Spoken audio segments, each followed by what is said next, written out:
Amici di Fuorigioco, quando a parlare non è solo il campo. Buonasera da Francesco Casicci per quella che è la nostra diretta numero 11, ma soprattutto l'ultima del 2024. Parleremo quindi un'ora insieme di quello che è stato il weekend di calcio giovanile e dilettantistico siciliano. Lo facciamo appunto grazie all'intervento dei nostri ospiti, partendo da Santino Torre, vicepresidente della nuova Igea Virtus. Buonasera Presidente.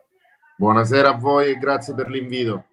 Abbiamo il responsabile della scuola calcio del settore giovanile della San Cataldese Calcio, Francesco Rabbita. Buonasera mister. Buonasera, grazie per l'invito. E abbiamo anche un altro uomo di campo, lui allenatore dell'Under 17, ma soprattutto responsabile di tutto il movimento della New Team Catania, Simone Russo. Buonasera mister. Buonasera a tutti, è un piacere essere qui. E allora approfondiamo quello che è stato appunto il weekend per quello che è la nostra ultima diretta, ultimo martedì, dove possiamo parlare insomma di quelli che sono i contenuti senz'altro più evidenti, messi più in evidenza in questo weekend, dove si è giocato tanto, in alcune categorie invece si è già concluso il girone d'andata, perché soprattutto nei campionati Élite con appunto 12 squadre si è partiti negli ultimi giorni di settembre, si sono già concluse le 11 tornate, e allora chiedo a ciascuno di voi innanzitutto che girone d'andata o che tipo di bilancio possiamo già tracciare di quello che è questo primo trimestre. Partiamo da Santino Torre, vicepresidente della Nuova Igea Virtus, perché è partito un nuovo progetto, ma è chiaro che la piazza di Barcellona Pozzo di Gotto è una piazza di quelle appetite, ci sono state unità di intenti, possiamo dire anche delle condivisioni di larga veduta anche con l'Academy Barcellona, che per esempio negli scorsi anni era un punto di riferimento sul territorio. Sì, come hai detto benissimo tu, per noi a livello di scuola calcio e settore giovanile è l'anno zero, perché l'anno scorso abbiamo cominciato con la scuola calcio che da tantissimi anni mancava a Barcellona come nuova Igea Virtus, e da lì pian piano a fine anno ci siamo seduti insieme a Mario Trifilò e a Ignazio Costa, che erano i responsabili e quelli che gestivano la scuola calcio Academy, che a Barcellona era e non solo, era una delle migliori scuole calcio che c'era in circolazione, e insieme a noi hanno deciso appunto di sposare il nostro progetto, un progetto ambizioso, un progetto che non riguarda solo ed esclusivamente la prima squadra, ma è un progetto che abbiamo deciso di allargare alla scuola calcio, perché l'idea nostra è quella di cominciare dalle basi, perché da piccolini devono sentire il nome Igea Virtus e la maglia addosso, e quindi stiamo lavorando. Sappiamo che essendo un anno zero possiamo e sicuramente troveremo delle difficoltà, ma nello stesso tempo siamo convinti e ambiziosi di poter nel giro di qualche anno diventare un fiore all'occhiello non solo del territorio, ma anche a più larga veduta. Assolutamente. Francesco Rabbita, per la San Cataldese ci sono progetti in essere ancora più ambiziosi. Ricordiamo che la prima squadra milita in Serie D come la nuova Igea Virtus, sta facendo anche un egregio campionato, invece il vostro settore giovanile è abbastanza armonioso, dalla juniores sino alla scuola calcio, tra l'altro 2 matricole differenti, una San Cataldese Calcio e una San Cataldese Academy. C'è salute attorno alla famiglia Verde Amaranto. Assolutamente sì, hai detto bene tu. Abbiamo 2 matricole, ma siamo la stessa cosa. Una fa la San Cataldese Calcio, fa tutta il settore giovanile facendo i campionati regionali, Under 17 e Under 15, insieme alla juniores nazionale di competenza, e poi abbiamo tutta l'Academy come scuola calcio e attività di base. Devo dire che il nostro progetto è partito, questo siamo al 3° anno, e siamo molto entusiasti di questo progetto, perché alla fine stiamo valorizzando anche in prima squadra i ragazzi nostri, che è la cosa più importante, perché poi alla fine San Cataldo è una cittadina di 22.000 abitanti, e quindi abbiamo la necessità sia a livello di territorio, ma soprattutto anche a livello societario, di valorizzare il nostro settore giovanile.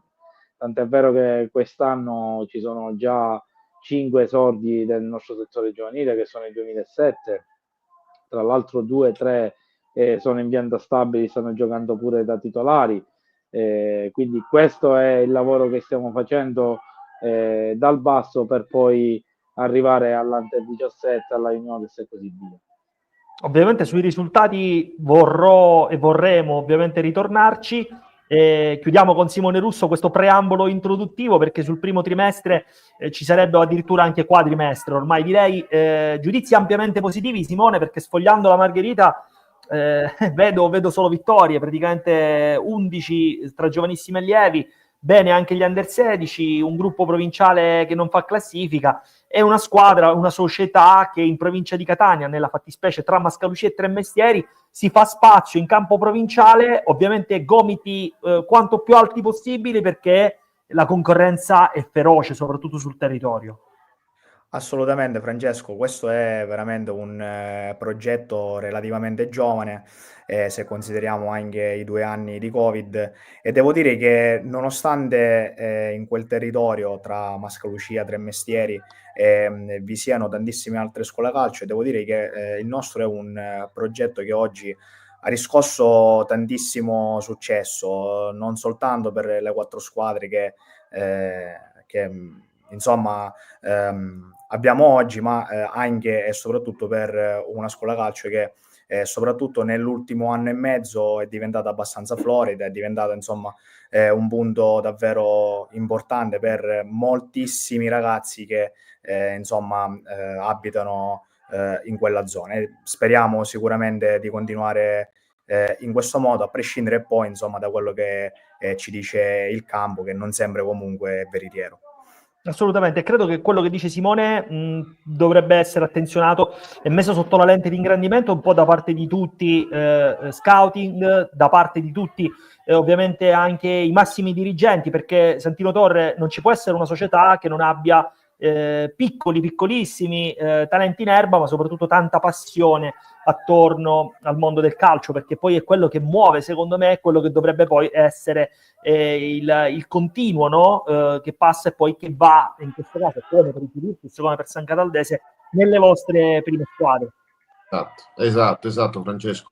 Cioè, il nostro sogno è di far inculcare la maglia già da bambini, perché un domani, dico, sappiamo bene che su 200-300 bambini non usciranno, non diventeranno tutti giocatori, però da lì possono nascere nuovi tifosi, da lì possono nascere, perché no, nuovi dirigenti.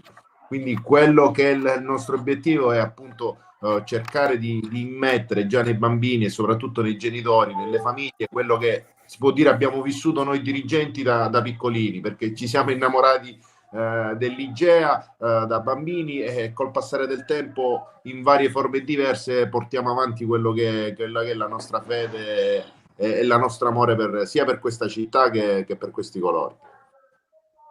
Francesco Rabita, San Cataldo, prima dicevi appunto una piazza di oltre 20.000 abitanti, però c'è un concentrato e soprattutto una densità che sta crescendo anche a livello calcistico sportivo. Basti pensare che appunto oltre alla San Cataldese comunque vi è anche praticamente a pochissimi chilometri di distanza c'è Caltanissetta, quindi la Nissa, ma c'è anche Lenna non troppo lontano e anche addirittura l'Acragas.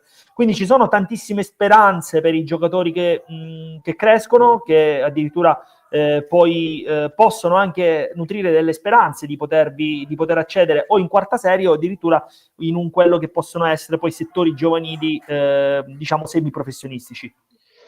Ma guarda, Francesco, come diceva il collega Torre, anche noi a livello societario, avendo la squadra che milita in Serie D, stiamo mettendo alle famiglie, ai bambini, ai ragazzi proprio la mentalità di indossare la maglia della propria città alla fine, no? Perché tutti i bambini vogliono il loro sogno dei bambini qual è? Giocare prima o poi nella San Cataldese, no? Questo devo dire che è molto molto dura come lavoro, perché poi alla fine sappiamo benissimo che oltre al lavoro di campo c'è il lavoro esterno da effettuare con i genitori, con i ragazzi, che non è semplice, però il nostro obiettivo è crederci veramente su questo aspetto, perché poi è l'aspetto che fa la differenza nel nostro territorio. Ecco, soprattutto quando si parla di infrastrutture sportive da una parte e punti di riferimento. Voi, per esempio, avete scelto il Verona come società professionistica a cui, diciamo, tendere a livello anche di approccio, probabilmente anche metodologico. Allora, noi la scelta del Verona nasce il primo anno, quindi nel 2022 sotto la mia gestione, proprio perché ero in ottimi rapporti con l'attuale responsabile e ho visto la metodologia di lavoro, no? Che noi stiamo adottando nei piccoli amici, nei primi calci, quindi nell'attività di base, e devo dire che a me è piaciuto tantissimo. Stiamo anche avendo anche bei frutti, devo dire, su questa metodologia di lavoro, soprattutto a livello coordinativo dei bambini, perché oggi purtroppo c'è un problema enorme che nelle scuole non si effettua l'educazione fisica, e quindi prima di giocare a calcio, perché il calcio sappiamo benissimo non è solo dare un calcio al pallone e basta, ma c'è tutto il lavoro dietro motorio che noi, seguendo le orme dell'Hellas Verona, di quello che fa nel settore giovanile, da 2 anni a questa parte ci stiamo lavorando. Tema delle infrastrutture, perché avremmo qualcosa da dire un po' tutti, però Simone Russo, non è molto semplice, diciamo, appoggiarsi sul territorio dell'Etna, in questo caso, appunto, quando vengono a mancare per tanti mesi campi come il Bonoito Somma, che per voi era il vostro quartier generale. Voi poi ovviamente fate anche attività a livello anche di scuola calcio, quindi in centri sportivi privati, però è chiaro che il tema delle infrastrutture, il tema di una casa che possa essere una colonna portante, credo che sia da sensibilizzare, credo che sia un tema forte. Come avete fatto in questi mesi? Perché di fatti anche voi avete dovuto traslocare. Abbiamo fatto Ciccio con tantissimi sacrifici, a partire dalla proprietà e da tutta la famiglia Zuccaro, insomma, che ogni giorno ci mette sempre nelle giuste condizioni di poter dare il massimo. È chiaro poi che il tema del campo e dei centri sportivi sicuramente è un tema annoso, perché è chiaro che questo alla fine si pone anche come una sorta di limite, no? Perché quando hai adesione, quando c'è, insomma, un settore giovanile florido, una scuola calcio che comunque, insomma, continua a crescere, è chiaro che non avere poi un campo dove poter giocare, non dico allenare, ma proprio giocare, diventa un tema abbastanza complesso, per cui insomma siamo proprio per questo motivo siamo veramente felici di quello che è stato fatto in questi ultimi 15 mesi, però mi sento di dire che oggi, per chi fa scuola calcio, per chi fa settore giovanile, il futuro passa assolutamente da qui, cioè dal fatto di avere un proprio centro sportivo, un proprio campo dove poter effettivamente dare spazio a tutti quanti, a tutti i giovani. Le parole di Simone si sono sentite benissimo, la posizione sembra un po' strana, ma Simone sicuramente ti abbiamo capito perfettamente. Vedremo di recuperare un po' soprattutto la posizione proprio all'interno del nostro rettangolo. Santino Torre, mi sembra che le difficoltà, le criticità siano da nord, sud, ovest, est della nostra Sicilia. Sì, Francesco, purtroppo tante volte la gente, magari il genitore del bambino che si lamenta che i bambini li dirottiamo a destra e a sinistra, è perché non sa cosa c'è nell'organizzazione di una scuola calcio. Noi purtroppo è già dall'anno scorso che abbiamo fatto più di una pressione sia alle istituzioni che a chi di dovere, perché siamo la seconda città più importante dopo Messina nella provincia di Messina, ed è l'unica città che non ha a disposizione un campo ad 11 in sintetico.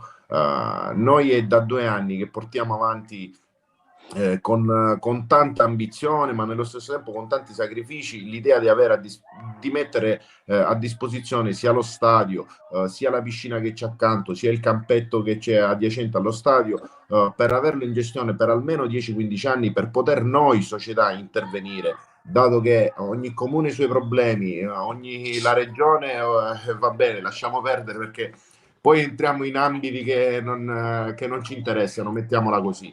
Però noi siamo disposti a investire, siamo disposti perché crediamo nel futuro di questi giovani, e sappiamo che mettere a disposizione delle strutture all'avanguardia, mettere a disposizione dei campi, mettere a disposizione una piscina, mettere a disposizione tutto quello che c'è per la loro crescita, per un domani, come dicevo prima, a ritrovarceli o giocatori o tifosi o dirigenti, è il nostro futuro. Però da soli purtroppo non possiamo andare da nessuna parte. I sacrifici sono tanti, ma tante volte troviamo tante porte sbattute in faccia che alle volte ci fanno pensare e dire: ma chi ci fa fare di investire risorse, tempo, tutto quello che vogliamo? Però di contro poi basta che vedi dei bambini che corrono dietro un pallone, ti passa tutto, e allora ricomincia ancora con più forza e con più voglia a sperare e creare in qualcosa di bello. Credo che siano delle parole bellissime, quelle che sta dicendo appunto Santino Torre, quelle che noi condividiamo ogni martedì sera per chi ci ascolta da tantissimi anni sui nostri schermi. È chiaro che bisognerebbe che un po' tutti, no? Dalle istituzioni alle istituzioni sportive, facciano qualcosa e prendano in esame quelli che sono appunto gli sforzi profusi dalla gente Perché comune, da imprenditori. Da soli purtroppo non possiamo andare da nessuna parte. Se No. non c'è un aiuto del territorio e di chi ci governa, non si riesce nel mirare. Assolutamente.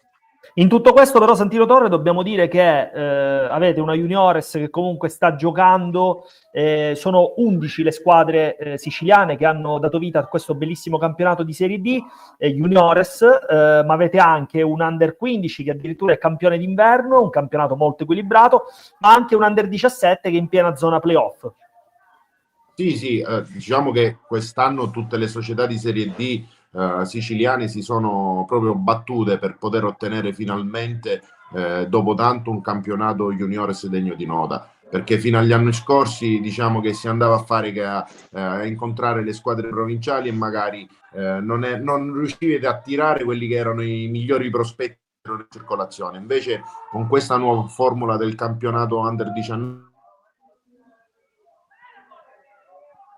qualche problema purtroppo da parte di Santino Torre nella espressione finale di quello che era il concetto. Adesso sì, Santino, adesso sì. Sì, dicevo che ci siamo battuti tanto tutte le squadre siciliane per quanto riguarda l'Under 19, perché appunto ora sì che è un campionato a tutti gli effetti, un campionato che fa crescere, un campionato su cui stiamo puntando perché un paio di elementi già sono entrati in prima squadra, sicuramente qualcuno esordirà. Poi per le categorie Under 15 e Under 17 sappiamo che ci crediamo tanto in queste categorie e speriamo, se non entrambi, almeno in una delle due, di riuscire a portare a termine la vittoria del campionato. Francesco Rabita, voi siete invece competitivi su tutti i fronti, addirittura la Juniores è al secondo posto, c'è un Siracusa, un'Accademia Siracusa che è davvero inarrestabile, probabilmente a onor del vero la società aretusea sta facendo qualcosa di pazzesco perché è praticamente prima in tutte le categorie, Under 19, Under 17 e Under 15, però voi siete immediatamente lì e questo probabilmente vi dovrebbe rendere orgogliosi perché poi siete anche in testa con l'Under 15, non avete di fatti perduto, 8 vittorie e 3 pareggi, bene anche l'Under 17 in piena zona playoff. Voi avete ripreso un discorso dopo tanti anni, la San Cataldese io ricordo che era con entrambi i gruppi nel campionato regionale, avete dovuto fare un passo indietro, un grande bagno d'umiltà partendo dal vostro presidente, evidentemente il presidente della Cagnina, però voi siete così, vi siete dati grande impegno e adesso ci siete. Sì, hai detto bene Francesco. Prima di subentrare la mia personale direzione tecnica, la San Cataldese purtroppo ha dovuto ha fatto un anno di pausa. Poi nel 2022, insieme al presidente Lacagnina, insieme a tutta la società, abbiamo messo un progetto importante, direi. L'obiettivo nostro era nei primi 3 anni di raggiungere i campionati regionali. Ci siamo riusciti l'anno scorso, dopo il secondo anno. Quest'anno abbiamo costruito 3 belle squadre, devo dire, sia l'Under 19, sia l'Under 15 regionale che l'Under 17 regionale. Faccio un appunto, abbiamo anche su un'altra matricola 2 categorie provinciali che sono l'Under 15 e l'Under 17, lì stiamo giocando sotto età per far sì che l'anno prossimo ci troviamo i ragazzi pronti di nuovo nei campionati regionali.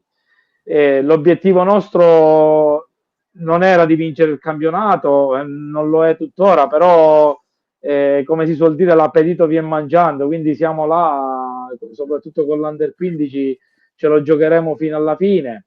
Con l'Under 17 stiamo facendo un egregio campionato, siamo in zona playoff, e con l'Under 19 abbiamo il Siracusa davanti, che è una società blasonata, il territorio più vasto, però siamo orgogliosi di essere dietro il Siracusa in questo momento.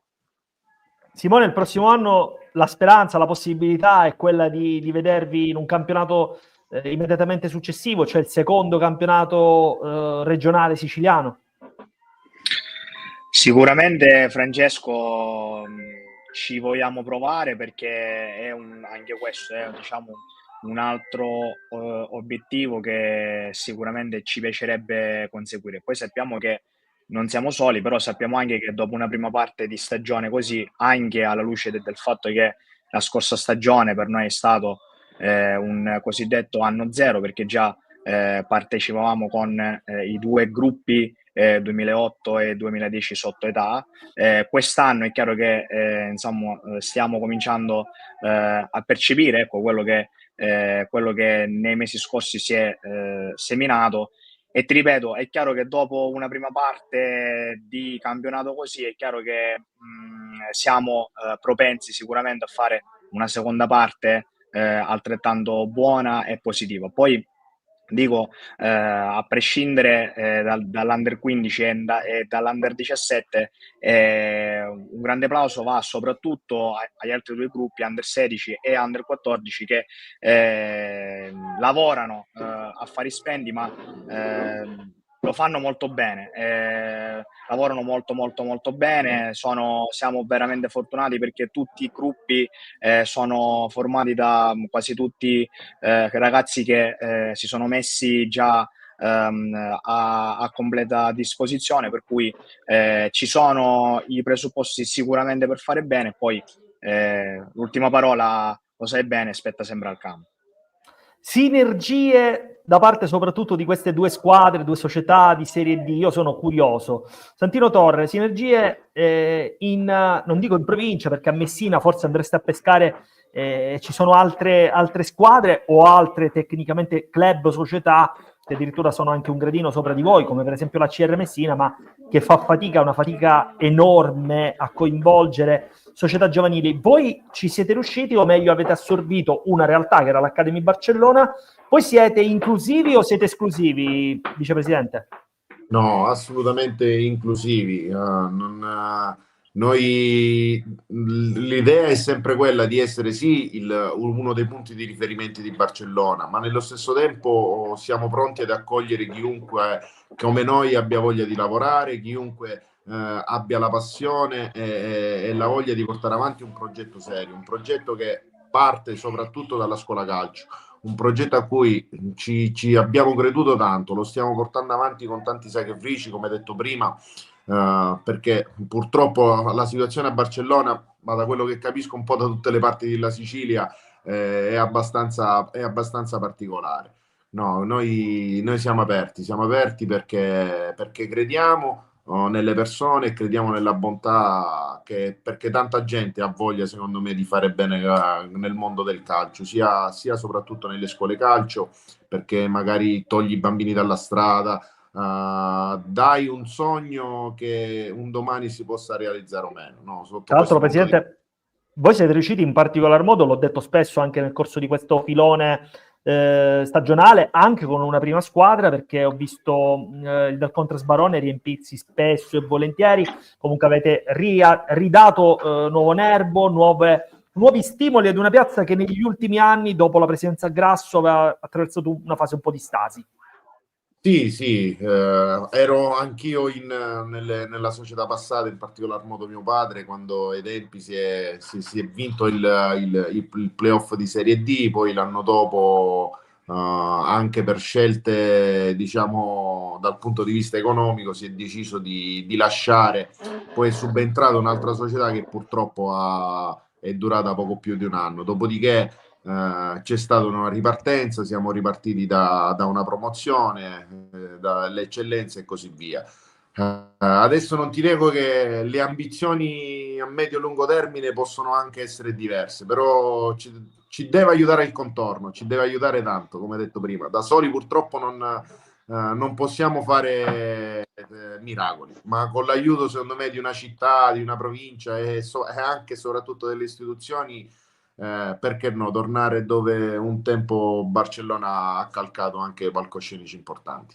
Stasi non mi riferivo però al periodo Barresi, mi riferivo a un periodo intermedio, no? Perché non me ne voglia il presidente uscente, che ovviamente abbiamo apprezzato e apprezziamo anche per il suo impegno che ha avuto nel mondo del calcio e per ovviamente la piazza di Barcellona Pozzo di Gotto. C'è stato un momento in cui, soprattutto proprio immediatamente successivo, un po' si rischiava un po' di uscire dai radar. Francesco Rabita, non c'è tanto bisogno di capire se siate inclusivi o esclusivi, però senz'altro il vostro impegno nell'Interland comunque mi sembra totale. Per poter far crescere qualche ragazzino e portarlo in prima squadra o per poter inglobare altri talenti, che si deve fare? Allora, guarda Francesco, noi non abbiamo accordi o con le società magari più piccoline, passo il termine più piccoline, però a livello di Interland. Però posso dire che nei paesi qua limitrofi abbiamo qualche ragazzo ce lo mandano soprattutto per effettuare i campionati regionali. Per esempio Terrana, che è un ragazzo che sta giocando in questo momento in Serie D, viene da 2 anni nel settore giovanile con noi, ma è un ragazzo di Sommatino, che è un paesino vicino San Cataldo. Quindi abbiamo più di 30 ragazzi dell'Interland di fuori, sia a scuola calcio che nel settore giovanile. È chiaro che poter ambire a qualcosa di più, questo non lo so, perché lì la società, devo fare un plauso perché è una società storica la nostra. Il presidente Lacagnina è presidente, non ricordo bene, da 15 anni, forse da 20 anni, cioè la società è molto solida su questo. Però è Soprattutto chiaro un che presidente che ha una grande passione per la propria creatura, per la squadra ovviamente della città di San Cataldo, e quindi è appunto da applaudire. Ma guarda Francesco, il nostro presidente è il primo tifoso della San Cataldese e a seguire ci sono tutti i soci, no, della San Cataldese, che per quanto mi riguarda, ma glielo dico anche a loro, sono più che tifosi che dirigenti, e questo per noi è un gran bene, perché poi alla fine se hai una società che è tifosa della propria squadra è molto importante. Assolutamente, assolutamente. È una prima parte, quella che volge al termine, ma io devo ringraziare Simone Russo, ovviamente tanti in bocca al lupo per il 2025, perché sì, questo 2024 sta finendo. E allora Simone, qual è l'augurio che dai alla New Team Catania e ovviamente a tutti gli sportivi all'ascolto? L'augurio che do è di fare una seconda parte di stagione, così come sono stati questi primi 4 mesi. Non parlo di vittorie, parlo a 360 gradi, quindi coinvolgendo sia appunto la scuola calcio che, ripeto, continua a crescere, e poi ovviamente uno sguardo anche al settore giovanile, dove chiaramente siamo in corsa su tutti i fronti. Grazie Francesco, grazie a tutti per l'invito. Grazie Simone, un in bocca al lupo e un saluto caro alla New Team Catania. Presidente Santino Torre, un ringraziamento anche in questo caso per la vostra società, spesso presente nel nostro salotto virtuale di Fuorigioco. Anche per lei gli auguri di un 2025 sicuramente radioso. Sì, innanzitutto ti volevo nuovamente ringraziare per quello che fai, perché dare voce sia al calcio giovanile che alle realtà delle prime squadre per noi è motivo di vanti e di orgoglio, quindi grazie a te innanzitutto e tutto al tuo staff per quello che fate. Poi sì, un augurio a tutti innanzitutto di serenità, di buona salute, e poi che partendo dai piccolini che ogni ragazzo possa raggiungere quello che è il suo sogno, che un giorno diventare un grande calciatore. Assolutamente Presidente, grazie, ovviamente un grosso in bocca al lupo. Francesco Rabita, anche da parte tua un caro saluto e un abbraccio alla famiglia San Cataldese. Francesco, intanto volevo ringraziarti per l'invito di oggi, volevo farti un grossissimo applauso per tutto quello che fai, sia per i giovani, perché so benissimo che lavorate tantissimo, e poi l'augurio che faccio a tutti i bambini è di un grandissimo Natale, un speciale 2025 con molta serenità nelle famiglie, che è la prima cosa importante per poter anche fare sport. Grazie Francesco, grazie ancora, grazie al Presidente Torre, a Francesco Rabita e a Simone Russo, grazie per essere intervenuti, ci rivedremo sicuramente nel 2025 per parlare ancora di calcio giovanile. Grazie, allora andiamo adesso nella seconda parte del nostro talk, perché c'è da incentrare quello che è il dibattito sul campionati di Serie D e di eccellenza, ma partiamo prima dalla Goal Collections e dalla regia, mi danno l'ok, parliamo appunto vediamo quello che è stato soprattutto il weekend nel campionato di Serie D, un campionato pazzesco dove il Siracusa si laurea campione d'inverno, dove c'è una bagarre, tanta bagarre, soprattutto per i punti salvezza, ma vediamo quello che è accaduto questo weekend. Con 90 minuti d'anticipo rispetto alla conclusione del girone d'andata, il Siracusa si laurea campione d'inverno. Rimane inalterato il vantaggio di 4 punti sulla scafatese da parte degli azzurri, che nella ripresa si impongono in casa della Vibonese con la rete di Andrea Di Grazia.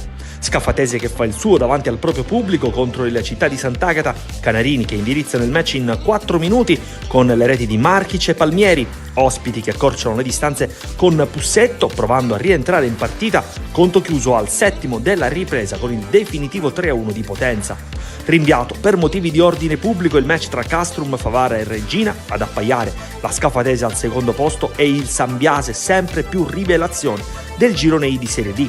Ai giallorossi in striscia utile da ben 10 partite assegno Ferrara e Zerbo per il Paternò, rete della bandiera ad opera di Guida. 3 passetti in avanti per la Nissa, che deve attendere il 90° per far esplodere il Tomaselli nel derby contro l'Acragas grazie all'incornata vincente di Samachè. Pirotecnica la gara del Dal Contres Barone tra Nuova Igea Virtus e Ragusa, vinta dagli Blei per 3-2. 1-1 nei primi 45 di gioco, con il Ragusa avanti con Tagliarino e pari giallorosso firmato da Currò. Nella ripresa il Ragusa farà sua l'intera posta in palio con le reti di Ametai e Giachi, momentaneo il 2-2 di Trombino dagli 11 metri. Trasferta amara in terra calabrese per l'Enna, che cade all'Ocri per 2-0. Buona la prima per il nuovo tecnico alla guida dell'Ocri, Domenico Zito, subentrato al posto di Ciccio Cozza. A decidere le 2 reti, una per tempo, firmate Leveque e Reis da quinto. Divisione della posta tra San Cataldese e Acireale, 2 volte avanti i Verdi Amaranto con Paladini e Montaperto, 2 volte accioffati dal mattatore di giornata Benjamin Mokolu, già decisivo in questo suo primo scorcio in Granata. Retrocede al penultimo posto il Licata, sconfitto per 2-1 in zona Cesarini. Sorride il Pompei, che ribalta la rete di Mina Cori con Trest e Puntoriere. Pompei che tocca quota 19 punti, uscendo temporaneamente fuori dalla corsa play-out. Sarà quest'ultima una lotta punto a punto che coinvolge dalla Nissa all'Acracas 12 squadre in 11 punti, vera bagarre giunti al giro di boa di un equilibratissimo girone I di Serie D. E allora abbiamo una seconda parte davvero scoppiettante, mai così ricca di ospiti, quindi dobbiamo riempire un po' i nostri schermi perché dobbiamo parlare in questo finale di anno di quello che è evidentemente un girone d'andata che si è chiuso da una parte e si sta per chiudere di fatti anche in Serie D. E allora presento tutti gli ospiti perché partiamo in ordine di classifica, di categoria, andando dalla Serie D all'eccellenza. Abbiamo Giuliano Alma, attaccante in forza al Siracusa. Bentornato a Fuorigioco. Ciao Giuliano. Ciao Francesco, buonasera a tutti. Abbiamo, per quanto riguarda la Nissa, che può festeggiare una vittoria importante perché un 1-0 in zona Cesarini all'ultimo minuto, firmato Samachè, ma Riccardo Rotulo è uno dei protagonisti del club biancoscudato. Ciao Riccardo. Ciao Francesco e buonasera a tutti. Abbiamo il tecnico della capolista del girone A d'eccellenza, davvero straordinaria l'andatura del club palermitano, l'Athletic Club Palermo, mister Filippo Raciti. Buonasera mister. Buonasera Francesco, buonasera a tutti. E abbiamo da Catania, per quanto riguarda l'Atletico Imesi, Atletico Catania, abbiamo Giovanni Leonardi, match winner della sfida del Bucalo. Ciao Giovanni. Buonasera Francesco, buonasera a tutti. E allora parterre di fatti pieno, entriamo in questa seconda parte che sicuramente si prevede ricca. Giuliano, campione d'inverno, temperature, come dire, basse, però siete primi e se vi guardate adesso con 4 punti di vantaggio si sta un po' meglio rispetto a qualche settimana fa.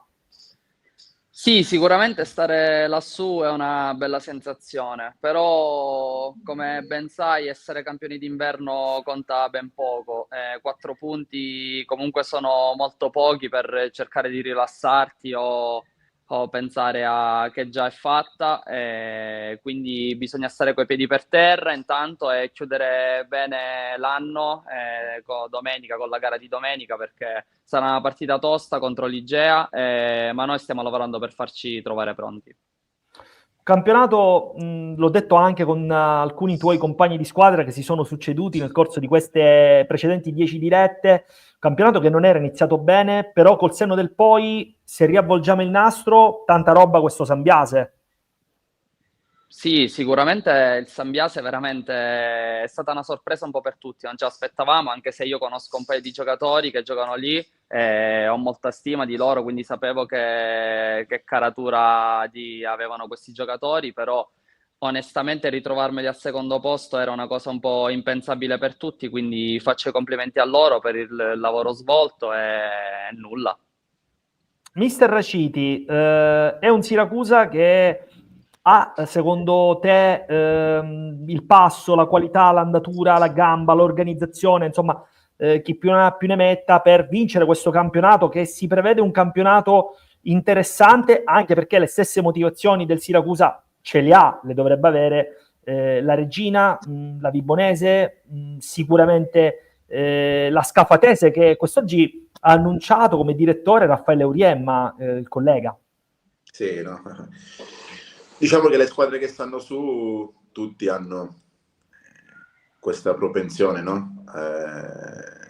A vincere questi obiettivi così, chiamiamoli importanti. Il Siracusa già l'anno scorso aveva dimostrato di cercare di andare a vincere il campionato, ha trovato credo un avversario che ha fatto tutti i record, quindi sai, dall'anno scorso a quest'anno credo che ha potuto lavorare magari in maniera diversa, un po' più pagata e mettere, diciamo, tutto ciò che occorreva con tranquillità, come bene o male ha fatto, perché credo che alla fine la squadra è stata fatta in maniera intelligente, in maniera forte, con chi l'anno scorso ha dato tantissima garanzia e poi inserendo quelli che sono, credo, i più forti giocatori in categoria, quindi uno staff importante, una società che sta dimostrando anno dopo anno di voler a tutti i costi conquistare la Serie C, quindi credo ci sono tutti gli ingredienti.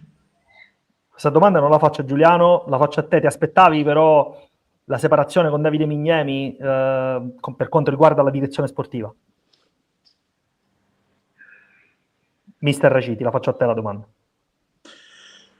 No, per come per il percorso fatto, no, però ovviamente ci sono poi delle situazioni societarie dove nessuno di noi può mettere bocca perché ognuno a casa sua sa le proprie cose, quindi è difficile schierarsi, è difficile magari azzardare, no, un commento oppure una dichiarazione. Ovviamente saranno stati dei motivi, però fermo restando che la squadra che ha fatto il direttore credo che oggi è una delle squadre più forti e sta tenendo un passo da capolista, quindi vuol dire che si è fatto bene.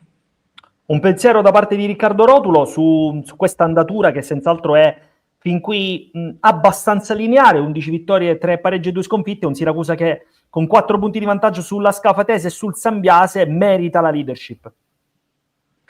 Sì, secondo me io le ho incontrate tutte le squadre di testa, secondo me è la più forte. Sarà dura perché se la giocheranno fino alla fine, però io vedo avanti il Siracusa. Giovanni, invece a te chiedo, perché tu questo campionato già lo hai disputato in altre stagioni precedenti, da giovane, da under, ma che campionato secondo te è da un punto di vista anche di competizione tra tante squadre che ovviamente vogliono fare il salto di categoria e alcune altre evidentemente si devono guardare le spalle perché comunque è feroce la concorrenza soprattutto per mantenere la Serie D? Sicuramente rispetto agli altri anni è un campionato più equilibrato, diciamo. Non c'erano delle favorite come non c'erano delle squadre paterasco, diciamo. Ad oggi parlano i numeri e secondo me rimarranno così fino a fine del campionato. Io vedo il Siracusa avanti rispetto alle altre società. Giuliano, sempre in tema di Siracusa, qual è la caratteristica che quest'anno state individuando, magari forse un po' più facilmente rispetto allo scorso anno? Forse magari ci sono anche dei senatori che conoscono adesso la piazza, conoscono l'ambiente, vi state miscelando in un tutt'uno. Il pubblico è sempre il vostro 12° uomo in campo, bisogna dire che in casa davvero è forte il senso d'appartenenza del pubblico aretuseo. Beh, se devo riassumerla in una parola, devo dire che il segreto sta nella compattezza di squadre che abbiamo. Secondo me questa è la vera forza di quest'anno perché comunque sia siamo una squadra che ha subito soli 5 gol fino ad oggi. Chiaramente questi sono numeri importanti perché vuol dire che è una squadra che a partire dall'attaccante corre, copre, è sempre sul pezzo, cerca di dare il proprio contributo. Così come chiaramente ce lo danno i nostri fantastici tifosi che in casa non smettono mai di dare il loro apporto, fuori casa hanno avuto alcuni divieti per i quali non sono potuti essere presenti, però domenica scorsa a Vibo sono stati lì con noi e si sono sentiti veramente tanto ed è stato bellissimo averli al nostro fianco e festeggiare con loro a fine partita. Giuliano, tu da chi ti guarderesti con un po' più di attenzione? Per quello che è il pensiero, ovviamente, rispetto a questo girone d'andata che sta per concludersi, però secondo te, avendo comunque un'esperienza tale da poter argomentarla, ecco, quali sono secondo te le squadre più pronte per il salto di categoria tra quelle che sono immediatamente dietro? Beh, ma Ricordiamo che guarda, non soltanto la è... Regina, ricordiamo, deve recuperare la partita col Castrum Favara. Potenzialmente avremmo addirittura 3 squadre appaiate a 32 punti. Sì, esatto, come hai detto tu, penso che le dirette avversarie siano sempre le solite note da inizio anno, ovvero la Regina, la Scafatese e la Vibonese. Penso che tutte e tre abbiano le carte in regola per poter vincere, comunque sono partiti con questo presupposto, hanno un organico veramente forte, come ce l'abbiamo noi, e quindi sicuramente sarà una lotta fino alla fine. C'è da dire che in questo campionato è pieno di insidie perché, come si è già stato detto, non ci sono squadre materasso e ogni squadra può toglierti punti ogni domenica. Quindi alla lunga penso che vincerà chi sbaglierà meno perché nel calcio comunque non conta essere forti, a essere una squadra di grandi giocatori, ma conta essere più bravi degli altri. Quindi se a mio avviso meno errori fai, quest'anno appunto secondo me vincerà chi farà meno errori. Un gancio con la lotta playoff e ovviamente il mantenimento della categoria. 3 punti importanti, Riccardo, per voi, per la Nissa, che ha battuto l'Akragas non senza difficoltà, perché vincere al 90° non è mai, sintomo di una partita semplice, anche perché l'Akragas deve comunque muovere la classifica, e queste sono le partite senz'altro più complicate. Sì, non è facile giocare contro questi tipi di squadre, perché diciamo che già dall'inizio si sono messi dietro e non è facile trovare quei buchi per creare da far gol. Come è stato detto anche da Giovanni, quest'anno il campionato è molto, molto livellato, sia nella zona alta che nella zona, diciamo, per mantenere la categoria. Sarà difficile perché in ogni campo ci sarà una guerra. Quindi, diciamo, è una vittoria importante e speriamo di continuare su questa strada. Voi, Riccardo, venivate da un 2-2 nella nebbia del generale Gaeta, dove avevi anche segnato un gol, dove il portiere dell'Enna aveva parato di tutto, e dove voi avevate dimostrato comunque di fare una crescita da un punto di vista anche di gamba, di continuità, anche di gioco. Credo che il vostro campionato, come aveva anche detto ai microfoni di Fuorigioco il presidente Luca Giovannone, sia iniziato già diverse settimane fa. Sì, diciamo che è quello che ci è mancato, la continuità c'è quella che ci è mancata. Ora veniamo da un paio di risultati utili di fila. Non era facile intanto fare risultato ad Enna, sia per le condizioni del campo, sia per le condizioni meteorologiche. Però abbiamo fatto un filotto di risultati utili positivi e speriamo di concluderlo, cioè di continuare domenica e farci le feste in tranquillità. E lo farete nella tua ex squadra, perché Riccardo, tu hai giocato diversi anni a Licata che adesso ha anche cambiato allenatore, non è più Marco Coppa l'allenatore, però per te saranno sensazioni credo speciali, se posso interpretare quello che ovviamente è anche il tuo vissuto. Sì, sicuramente sarà una partita speciale perché troverò di nuovo tanti amici. È bello, sarà bello, però giocheremo sicuramente per vincere e speriamo di ottenere 3 punti.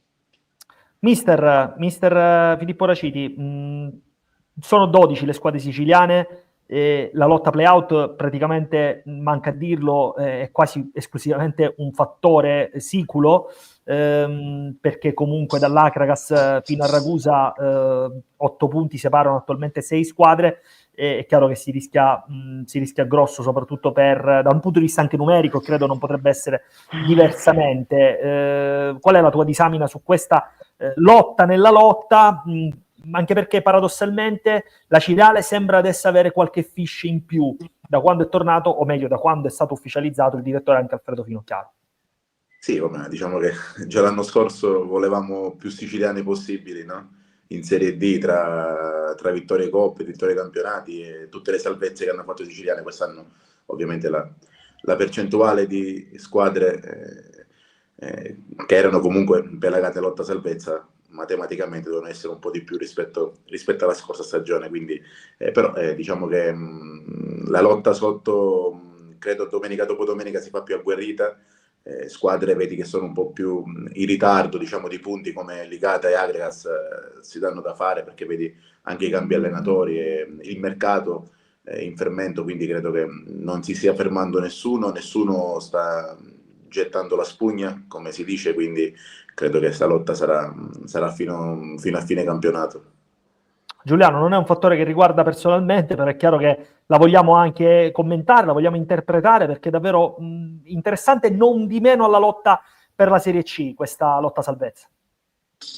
Sì, sicuramente è una lotta molto, molto complessa lì giù, perché comunque sia sono tante squadre appaiate in pochissimi punti. Ci sono anche delle squadre che non mi aspettavo che fossero lì giù, onestamente. Però come dice Mister Raciti, comunque sia adesso col mercato verranno un po' stravolte tutte le squadre, e sicuramente chi ha intenzione di salvarsi, e penso un po' tutte, faranno dei colpi importanti per fare un girone di ritorno all'altezza e cercare di uscire dalle posizioni che scottano, insomma. Soprattutto in questi campionati credo che poi la forza economica, la struttura societaria credo che possa fare la differenza. Mister Reciti, tu sei uomo di campo, però sei sensibile, credo anche a queste dinamiche, perché comunque è fondamentale avere una società che ti sappia sostenere anche nei momenti duri. Questa è la prima cosa, la prima, anzi la primissima, che è difficile in queste categorie comunque averla, quindi chi bene o male sta lavorando, non so, in sordina, chi sta lavorando magari dietro le quinte come società per farsi trovare pronte nel mercato, credo che alla fine chi dà fiducia ai giocatori, chi dà fiducia allo staff, alla fine tutto questo viene ripagato. La confusione è un po' quella che alla fine andrai a pagare.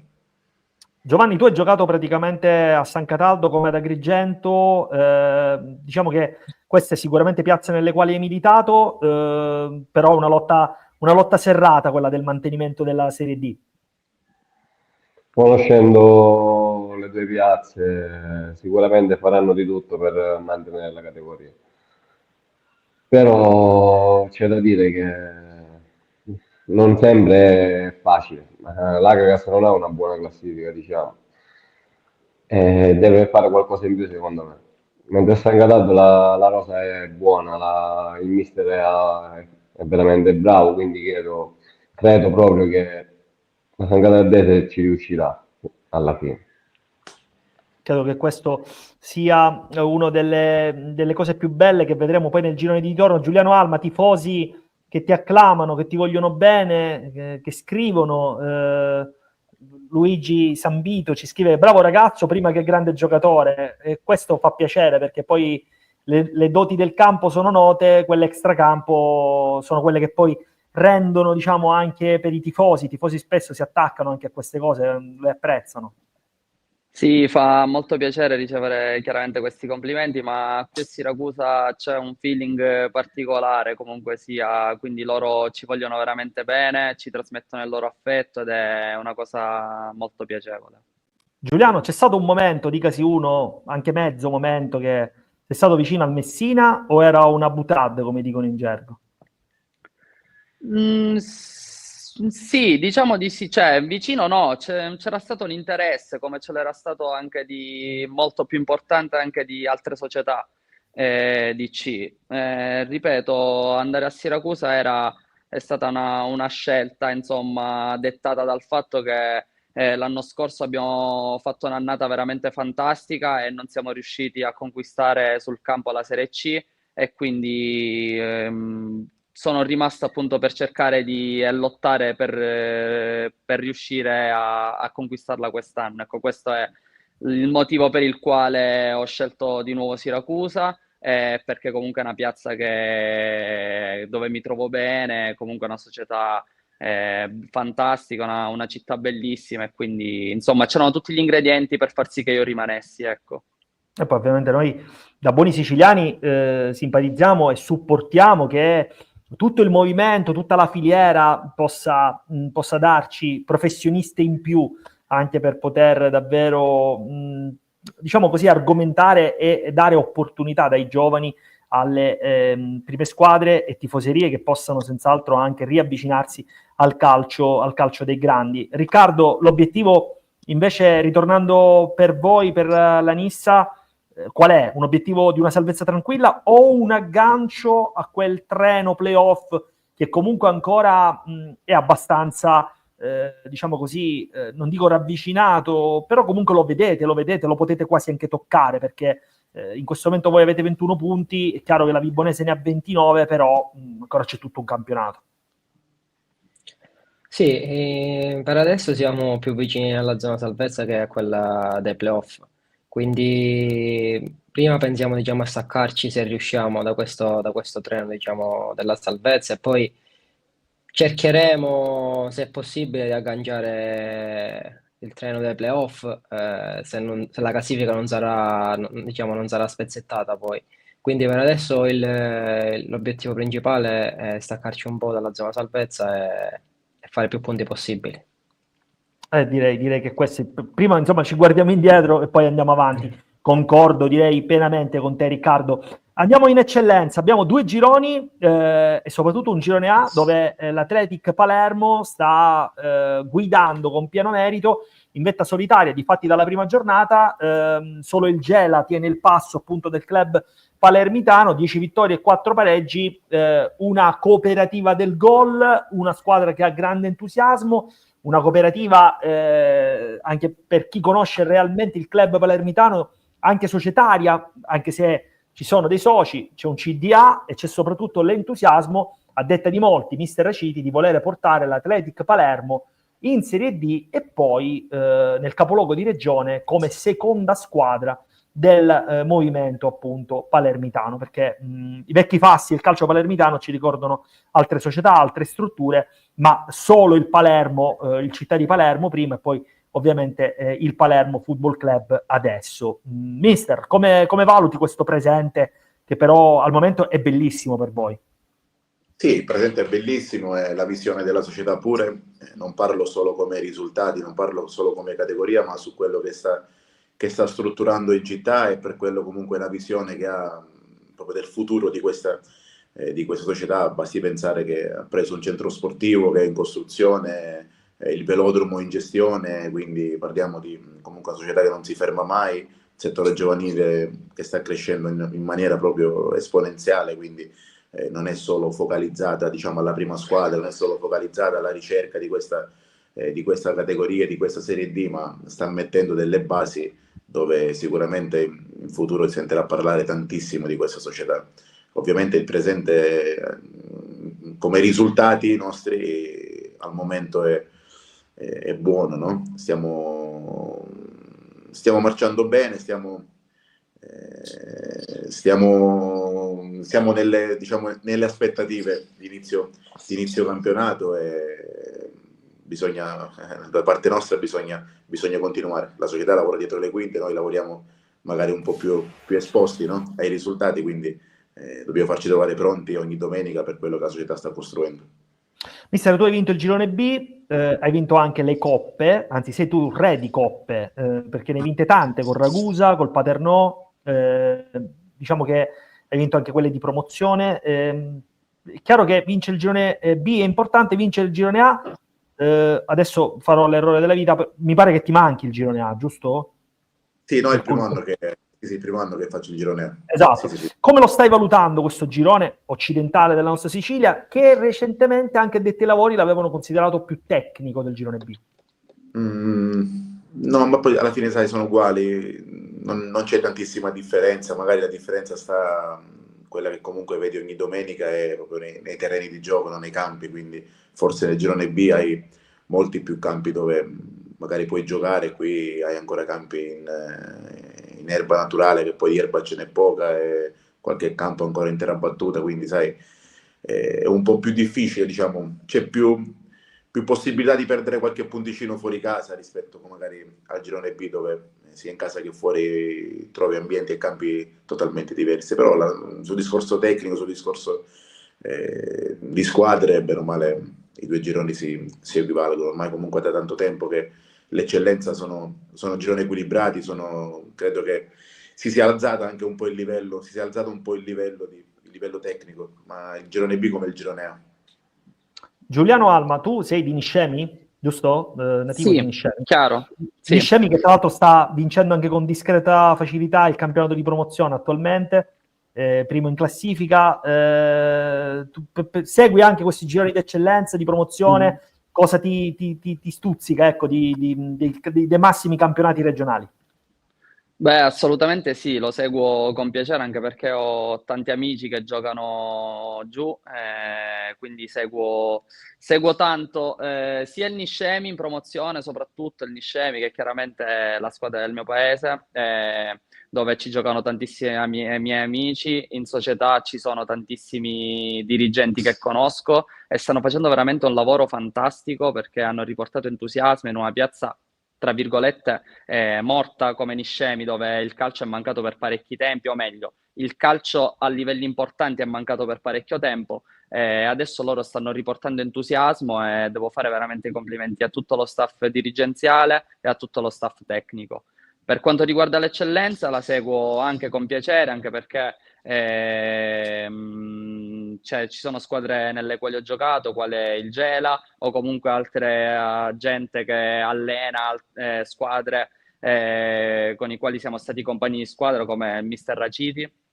Quindi seguo con piacere la bagarre, soprattutto nel girone A tra Gela e Athletic Palermo. Io quello che mi auguro è che chiaramente possano arrivare entrambi all'obiettivo, magari una vincendo e una tramite playoff, anche se chiaramente il treno playoff è molto tosto, è un altro campionato, insomma, a fine campionato è molto duro a riaffrontare di nuovo tante partite e scontri diretti duri.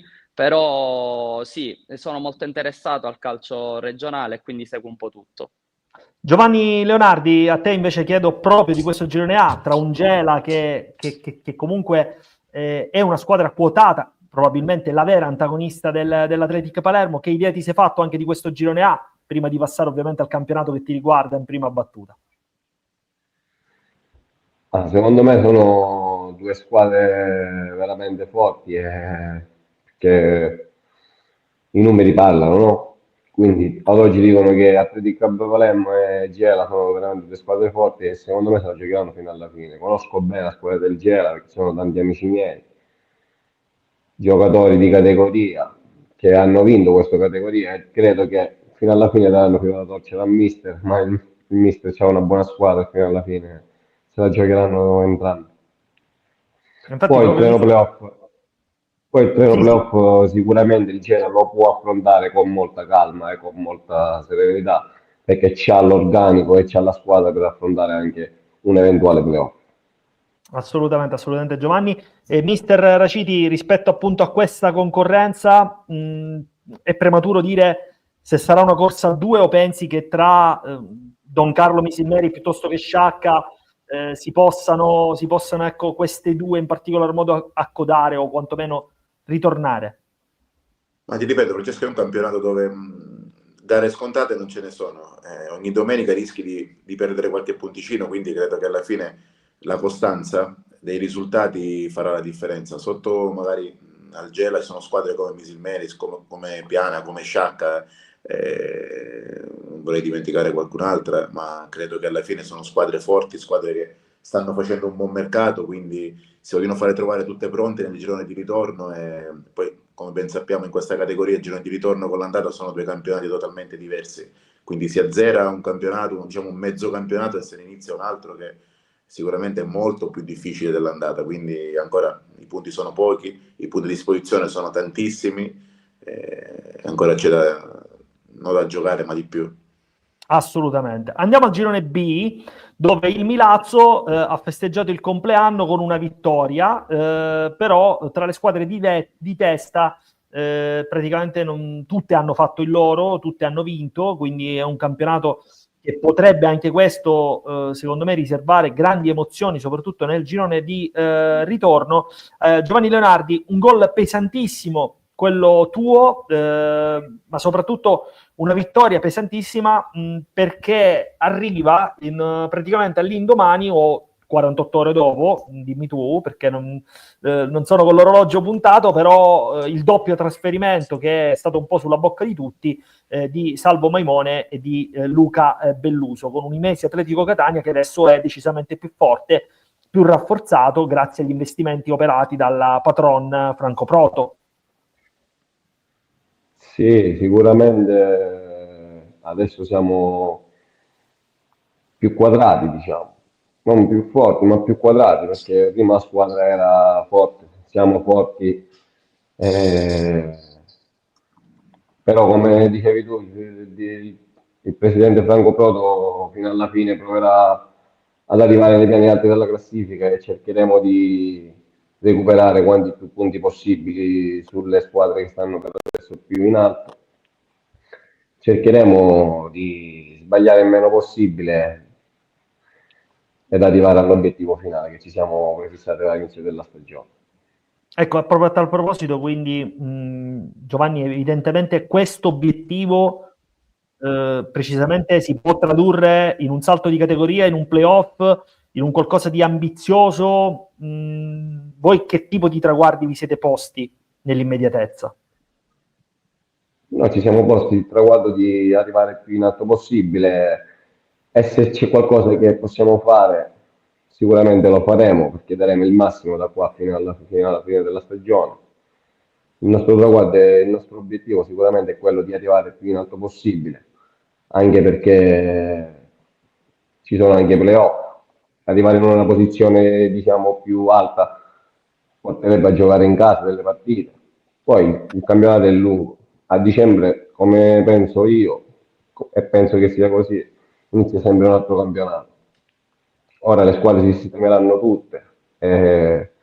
Chi alla fine ha veramente una forza e un gruppo forte vincerà il campionato.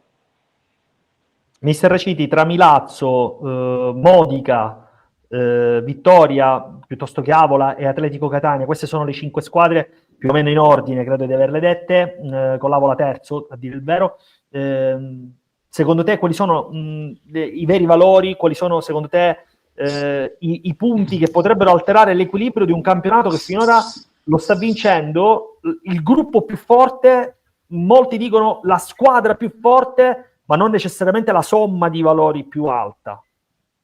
Ma credo anche la somma di valori più alta. È un gruppo che innanzitutto ha tantissimi anni che i ragazzi giocano insieme, comunque anche il gruppo dell'anno scorso, il Milazzo l'ha confermato, ha aggiunto qualcuno di categoria, quindi sai, chi all'inizio il Milazzo lo dava come non so, una squadra che non potesse vincere, non potesse competere, credo che si commetteva uno sbaglio incredibile. Il Milazzo è una squadra pronta a livello societario, a livello di rosa, quindi, ed è la squadra che oggi ha avuto più costanza in questo campionato, dove vedi l'Atletico, vedi il Modica, vedi il Vittoria, magari qualche problemino in questo cammino, parlo di risultati, l'ha avuto, quindi quando è una squadra davanti che lascia ben poco e bene o male riesce a fare dei filotti importanti, chi sotto magari perde qualche punto, poi la differenza strada facendo si va a notare, quindi credo che il Milazzo oggi stia meritando il primo posto e sotto ancora ci sono tantissime squadre in grado di poter rubare, diciamo, questo primato, e credo che dall'Atletico Catania in su tutte possono aspirare al primo posto, oppure un posto, diciamo, come diceva Giovanni, migliore per quanto riguarda la griglia playoff. Mister Raciti, una domanda che ci scrivono: qual è il giocatore, avendo un solo slot, che porteresti all'Athletic Palermo tra Riccardo Rotulo, Giuliano Alma e Giovanni Leonardi?